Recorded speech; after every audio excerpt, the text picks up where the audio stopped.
Daily. Taste the Daily. இரவில் கடலில் தங்கி மீன்பிடிக்க அனுமதி வழங்க வலியுறுத்தி தூத்துக்குடி விசைப்படகு மீனவர்கள் 5000 பேர் கடலுக்கு மீன்பிடிக்க செல்லாமல் காலவரையற்ற போராட்டத்தில் ஈடுபட்டுள்ளனர். இதுகுறித்த கூடுதல் விவரங்களோடு இணைகிறார் செய்தியாளர் முத்துராமன். வணக்கம் முத்துராமன், மீனவர்கள் வைக்கும் கோரிக்கை என்ன? அது குறித்த முழு விவரங்கள். வணக்கம் சுபா. தூத்துக்குடியில் இன்று விசைப்படகு மீனவர்கள் இன்று கடலுக்கு செல்லாமல் போராட்டம் நடத்தி 272 படகுகள் கரையில் நிறுத்தி வைக்கப்பட்டுள்ளன.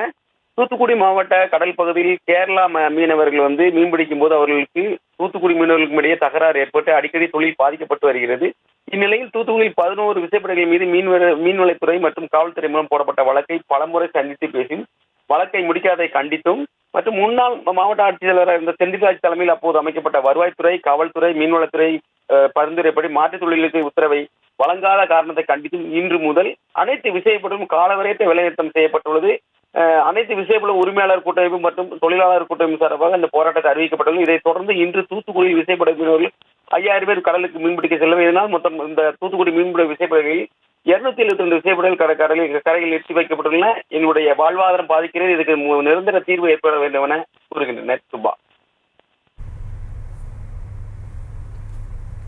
விவரங்களுக்கு நன்றி முத்துராமன்.